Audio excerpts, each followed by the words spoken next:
காமராஜர் ஐயாவே வந்து இப்போ சமீப காலத்துல வந்து முக்தார் அப்படின்ற ஒரு பத்திரிகையாளர் வந்து ஒரு இழிவான ஒரு விஷயத்த வந்து பேசியிருக்கிறாரு. அவர் கேட்கறதுக்கு யாரும் இல்ல அப்படிங்கிறத இவங்க நினைக்கிறாங்களா? அதனால இந்த வார்த்தைகள வந்து சொல்றாங்களா? அப்படின்னும் போது கூடுதல் வலியும், வேதனையும் அவருக்கு இருக்குன்னு தான் நான் சொல்லுவேன். ரூ. 20 வந்து பணம் குடுக்கணும். அப்படி குடுக்க முடியாத பட்சத்தில் அவங்களுக்கு 1 மாத காலம் வந்து சிறை தண்டனை அப்படின்றத வந்து சொல்லியிருந்தாங்க. அப்படின்னும்போது இப்படி ஆண்ட ஒரு தலைவனுக்கு இந்த ஒரு அவப்பெயர் வந்து இந்த காலகட்டத்தில் இதை சொல்லுவதற்கு எதற்காக துணிகிறாள் அப்படின்னும்போது, அடுத்த ஜெனரேஷனுக்கு இவர கொண்டு போகக்கூடாதுன்னு நினைக்கிறாங்களா? முக்தார் அவர்களுக்கு வந்து 2 துப்பாக்கி ஏந்திய போலீஸ் பாதுகாப்பு கொடுக்கப்பட்டிருக்கு. ஏன்னா நம்ம எந்த ஊர்ல இருக்கோம், எந்த நாட்டுல இருக்கோம், எதுக்காக இந்த மாதிரி? அப்ப என்ன வேணாலும் பேசிட்டு எவனாலும் எப்படினாலும் கடந்து போயிரலாமா? இப்ப இந்த மாதிரி ஒரு தவறுதலான வார்த்தைகளை சொல்லிட்டு இவங்க கடந்து போறது எந்த விதத்தில் சரி? இந்த அரசாங்கம் அதற்கு துணை போகுது என்றால் நம்மலாம் எங்க இருக்கோம்? இந்த நபருக்கு இந்த மாதிரி ஒரு விஷயத்துக்கு நம்ம பதில் சொல்லி இவரை வந்து பெருசாக்க கூடாதுன்னு தான் நான் நினைச்சேன். ஏன்னா வந்து இந்த நபர் வந்து பாத்தீங்கன்னா தொடர்ந்து அவர் எடுக்கிற வீடியோ எல்லாம் பாத்தீங்கன்னா என்னவோ அவர் தான் அதிபுத்திசாலி மாதிரியும் வரவங்க எல்லாருமே வந்து முட்டாள் அப்படிங்கிற ஒரு நினைப்பிலேயே அவர் பேசுவார். சாதைக்கலையுமே வந்து பிரவீன் சக்கரவர்த்தி அவங்க போய் பேசினது வந்து பெரும் பேசுபொருளா மாறி இருக்கு. பிரவீன் சக்கரவர்த்தி பேசினாரு அப்படிங்கறத சொல்றாங்க. பிரவீன் சக்கரவர்த்தி வந்து பேசினதுக்கு உண்டான புகைப்படமோ இல்ல வேற எதுவும் ஆதாரபூர்வமான செய்திகள் அப்படிங்கிறது வந்து இல்ல.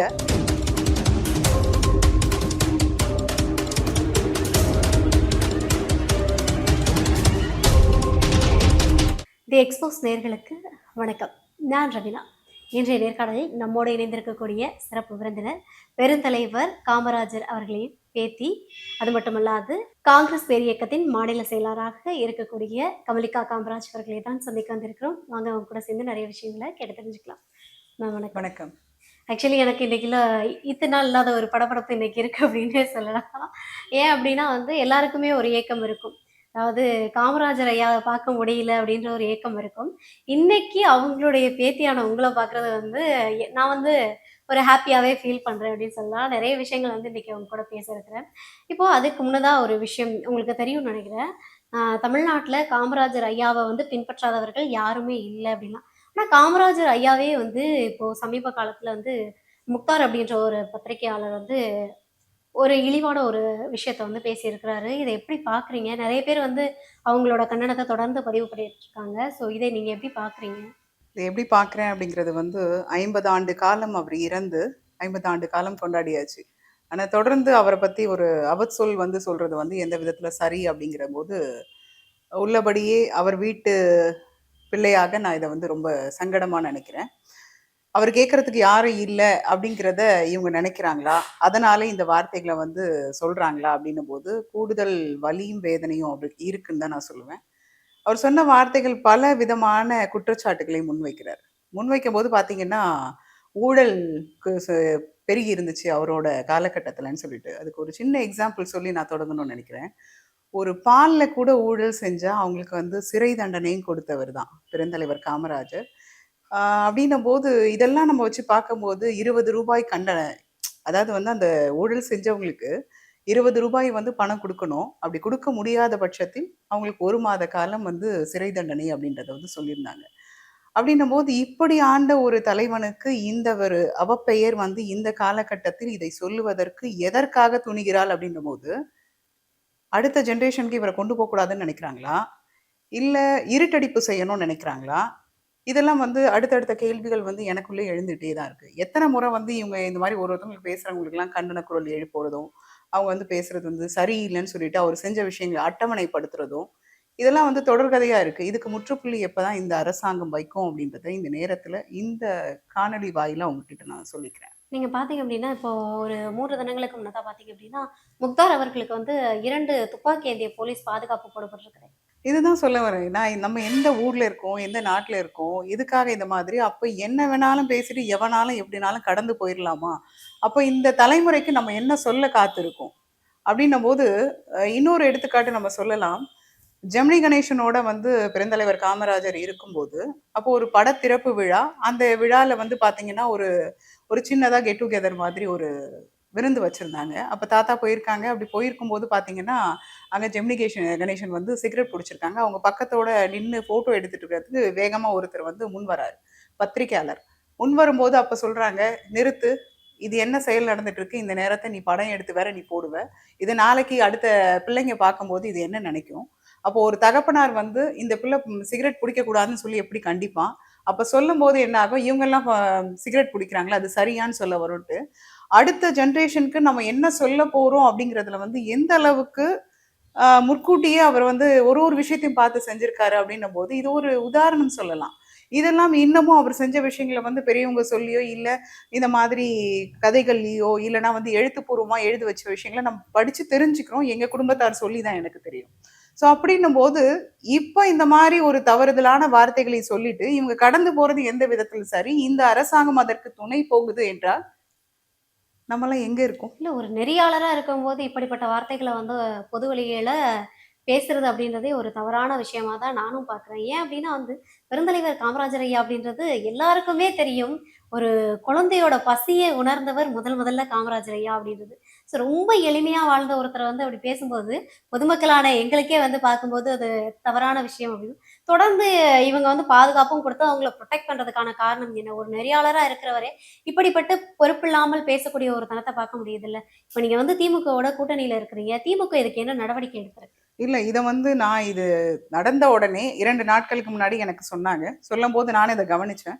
கவனிக்கும்போது இந்த நபருக்கு இந்த மாரி ஒரு விஷயத்துக்கு நம்ம பதில் சொல்லி, இவர வந்து பெருசாக்க கூடாதுன்னு தான் நான் நெனச்சேன். ஏன்னா வந்து இந்த நபர் வந்து பாத்தீங்கன்னா, தொடர்ந்து அவரு எடுக்கிற வீடியோலாம் பாத்தீங்கன்னா, என்னவோ அவரு தான் அதிபுத்திசாலி மாரியும், வரவங்க எல்லாருமே வந்து முட்டாள் அப்படிங்கிற ஒரு நெனப்பிலேயே அவர் பேசுவாரு. பேசுற கேள்விகள், தொடுக்கிற விஷயங்கள் எல்லாம் ஒரு நெறியாளருக்கு உண்டான நெறியே இல்லாத பாணியில் தான் அவரோட பேச்சுக்கள்லாம் இருக்கும். இது வந்து அவங்க போனதுக்கு அப்புறம் இவர் வந்து நெறைய டேக் எடுத்து, அவங்கள என்னவோ சரமாரியா என்னவோ குற்றவாளிய நிக்க வச்சு பேசுறா மாதிரியும், இவர் என்னவோ கரெக்ட்டா பதில் சொல்றதுக்கு அவங்க தவிக்கிறா மாதிரியும், இந்த மாரிலாம் அவர் எடுத்து போடுறது. இந்த மாரி சொல்லப்போனா நெறைய விஷயங்கள், அதுக்கு நான் இப்போ உதாரணத்துக்கு கூட சொன்ன ஒரு தலித் இனத்தை சார்ந்த ஒரு இயக்குனர், அறம் படத்தில் இருக்கும் அது கோபி நாயனார் சொல்லிட்டு, அவங்க கிட்டலாம் பேசின விஷயங்கள்லாம் கூட அவங்க அந்த இடத்துல அந்த சமுதாயத்தை சார்ந்தவர்கள் வந்து கொந்தளிப்போட இருக்காங்க. அப்படின்னும்போது என்ன பண்ணுவாங்கன்னு தெரியல. அந்த ஒரு ரீசனுக்காக தான் இப்போ வந்து போலீஸ் வந்து துப்பாக்கி இந்த போலீஸ வந்து போட்டிருக்காங்க. இது எந்த இவருக்கெல்லாம் போடலான்னு ஒரு இது இருக்கா? அரசாங்கம் எதுக்கா இருக்கு? 2 போலீஸ் வந்து அவங்க வெத்து வேட்டா வந்து நின்னுட்டு இருக்கணும்னு என்ன அவசியம் இருக்கு? இந்த மாரி ஒரு நபருக்கு. இப்போ வந்து நெறைய பேர் வந்து அவர் மேல முத்தார் மேல வந்து வழக்கு தொடுத்திருக்காங்கன்னு நெனைக்கிறேன். ஸோ இப்போ நீங்க அது மாதிரியான ஏதாவது நடவடிக்கை எடுக்கணும்னு நெனைக்கிறீங்களா? இல்ல இது வந்து காங்கிரஸ் பேர் இயக்கத்தில் இருக்கிறதுனால, எங்க தலைவர் அவர்கள் வந்து நிச்சயமாக இதுக்கு வந்து ஒரு பதில் சொல்லணும், கைது செய்யணுன்ற விஷயத்த முன் வச்சிருக்காங்க. ஸோ அந்த ஒரு இதுல வந்து இவங்க நிச்சயமா அதுக்கு உண்டான ஸ்டெப் எடுப்பாங்கன்றத நான் வெயிட் பண்ணி பார்க்குறேன். முடியாத பட்சம் அதையும் களமிறங்க வேண்டும் என்றால், அதையும் செய்து தான் ஆக வேண்டும். ஓகே. ஸோ இப்போ இப்படி வந்து நம்ம அரசியலுக்குள்ள வந்துரலாம்னு நெனைக்கிறேன். இப்போ நீங்க வந்து பெருந்தலைவருடைய பேத்தியா இருக்கீங்க இல்லையா? இந்த காங்கிரஸ்ல இப்போ வந்து நெறைய தெரிஞ்ச முகத்துல உங்களுடைய முகம் வெளியில தெரிஞ்சிருக்கணும். அந்த அளவுக்கு தெரிஞ்சிருக்கா அப்படின்றது வந்து இப்போதைக்கு கேள்வியா தான் இருக்கு. இப்போ காங்கிரஸ்ல வந்து நெறைய பேருடைய முகங்கள் வந்து வெளியில வந்திருக்கு. நெறைய பேர் வந்து பதவியில இருக்காங்க. ஏன் காங்கிரஸ்ல காமராஜர் அவர்களுடைய பேத்தியா இருந்த நீங்க களத்துல இல்ல? களத்துல இல்லன்னு சொல்ல முடியாது. களத்துல இருந்துட்டு இருக்கேன். 8 ஆண்டு காலம் நான் இதுல பயணிச்சுட்டு இருக்கேன். என்னோட பயணங்கள் வந்து நல்லபடியா தான் போயிட்டு இருக்கு. அதாவது குறைஞ்சது என்னுடைய முயற்சிகள் முன்வைக்கிறேன்றது வந்து உண்மையான விஷயம். எனக்கு தெரிஞ்சது சில விஷயங்கள் மக்களுக்கு இதுதான் செய்யணும், இது நாட்டுக்கு செஞ்சா நல்லா இருக்கும்ன்ற விஷயங்கள தொடர்ந்து வலியுறுத்திட்டு இருக்கேன். அதுக்குண்டான வெற்றியும் நான் பெற்றிருக்கேன்னு தான் நான் சொல்ல முடியும். காங்கிரஸ் பேர் இயக்கத்தில் மாநில செயலாளரா நான் இருக்கேன். இது இல்லாம சொத்து பாதுகாப்பு குழுல வந்து ஒரு நபராகவும் இருக்கிறேன். இருந்து என்னோட பணிய நான் நல்லபடியா தான் செஞ்சுட்டு இருக்கேன். இதுல ஃபுல் சாட்டிஸ்ஃபைடு எனக்கு இருக்கு. வெளியில தெரியலன்றத நீங்க சொல்றீங்க. எனக்கு எப்படி சொல்றதுன்னு ஒரு தெரியல. எம்பியாவோ, இல்ல வந்து ஒரு பதவியோ உங்களுக்கு குடுக்கப்படல அப்படின்றதுல உங்களுக்கு ஏதாவது வருத்தம் இல்ல. இருக்கா? அதுல வந்து நான் வந்து எப்படி நினைக்கிறேன், தாத்தாவே பார்த்தீங்கன்னா, அவரு கொஞ்சம் கொஞ்சமா படிப்படியா முன்னேறி தான் இந்த இடத்துக்கு வந்தாங்க, அப்படின்றது.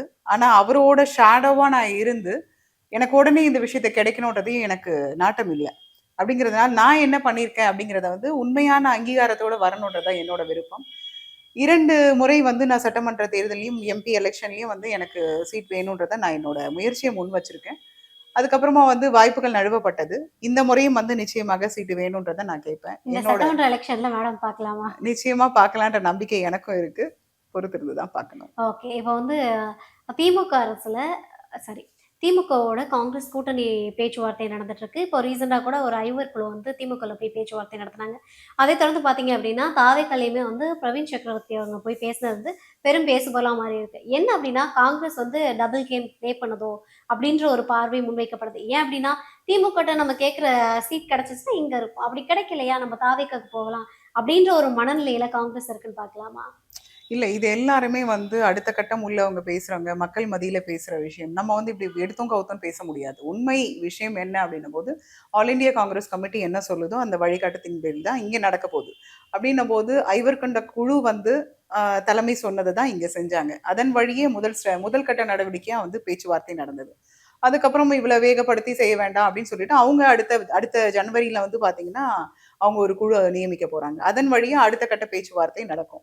ஸோ இப்படி தான் நம்ம இத பார்க்கணுமே தவிர, எடுத்தோம் கவுத்தோம்ன்னு சொல்லிட்டு இப்படி இப்படி இருக்குமா, அப்படி இருக்குமா அப்படின்னு சொல்றது வந்து முறையற்ற பேச்சுன்னு தான் நான் நினைக்கிறேன்.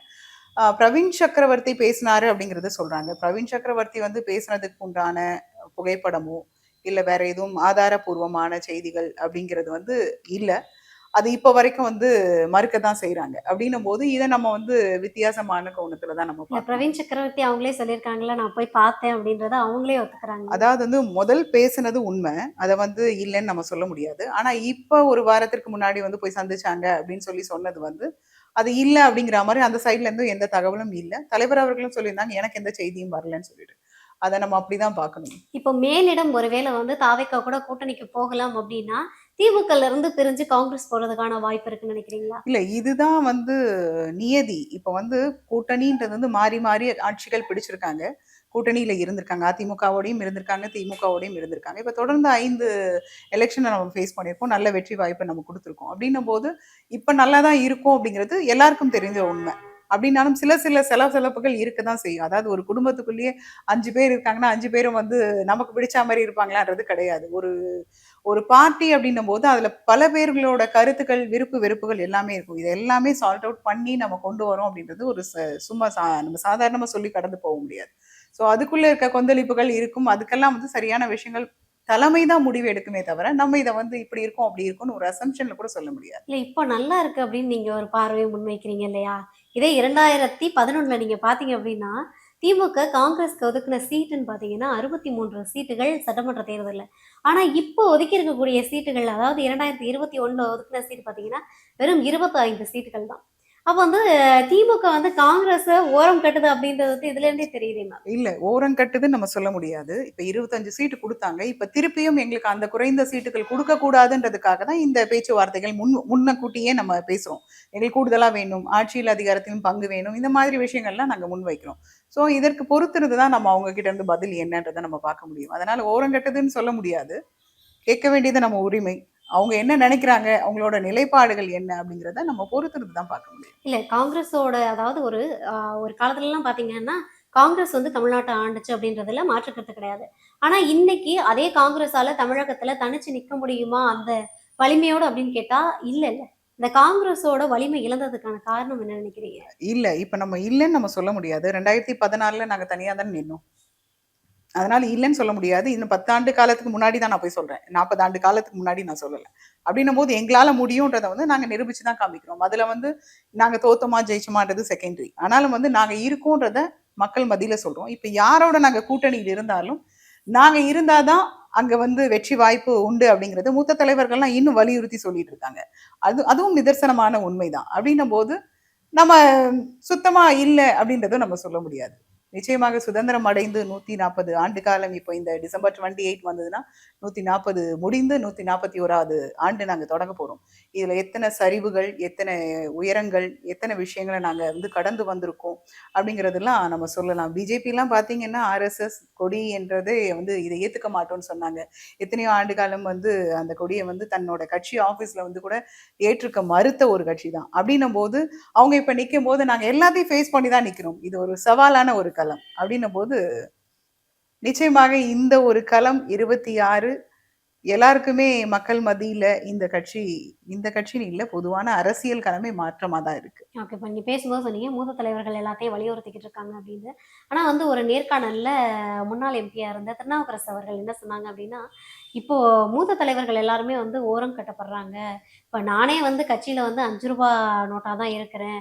அப்படின்ற மாதிரியான ஒரு பார்வையை முன் வச்சிருந்தாரு. அது எப்படி பார்க்கப்படுது அப்படின்னா, ஏதோ ஒரு அதிருப்தி நிலவுது. ஏன்னா வந்து மூத்த தலைவர்களால தான் வந்து காங்கிரஸ் கட்சி இன்னுமே வந்து கொஞ்சம் பேசப்பட்டுக்கிட்டு இருக்கு.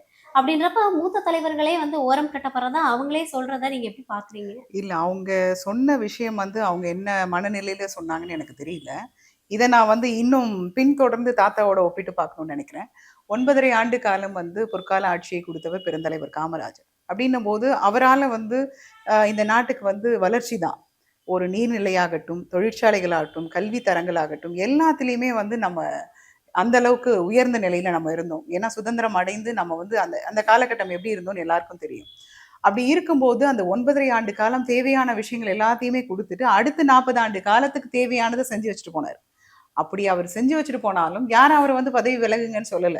ம். 7 ஆண்டு காலம் ஆல் இந்தியா காங்கிரஸ் கமிட்டி தலைவரா இருந்தாரு. 12 ஆண்டு காலம் இங்க வந்து தமிழ்நாடு காங்கிரஸ் கமிட்டியின் தலைவராக இருந்தார். 9 1/2 ஆண்டு காலம் முதலமைச்சரா இருந்திருக்காரு. 2 கிங் மேக்கரை உருவாக்கி இருக்காங்க. பிரதமராக்கி இருக்காங்க. 2வது இங்க எத்தன முதலமைச்சர்கள கொண்டு வந்திருக்காங்க. இத்தன விஷயங்களும் பண்ணாலும், அவர் வந்து யாரும் போங்கன்னு சொல்லல. அவர் வந்து அடுத்த யங்ஸ்டர்ஸ்க்கு வழி விடணும், கட்சிய பலப்படுத்தணும் அப்படிங்கிற ஒரே காரணத்துக்காக தான், அவர் அந்த பதவிய வந்து விலக்கிட்டு, அந்த கட்சிய பலப்படுத்தணும்னு நெனச்சாங்க. நான் என்ன சொல்றேன்னா, பெரியவங்க வந்து மூளையா இருக்கணும். யங்ஸ்டர்ஸ வந்து அவங்கள வேல வாங்குறதுக்கு உத்வேகப்படுத்துங்க. அது வந்து என்னோட பார்வைக்கு அது சரின்னு நான் சொல்லுவேன். ஆனா, அவங்க என்ன மனநிலையில அவங்க பேசுறாங்கன்னு தெரியல. அவங்கள ஒதுக்கலாம் படல. இன்னும் வந்து அவங்களுக்கு உண்டான மரியாதை, அவங்களுக்கு குடுக்குற முதலிடம் எல்லாமே நிச்சயமாக இருக்கு. என்னோட பார்வையில நான் அப்படிதான் பார்க்குறேன்.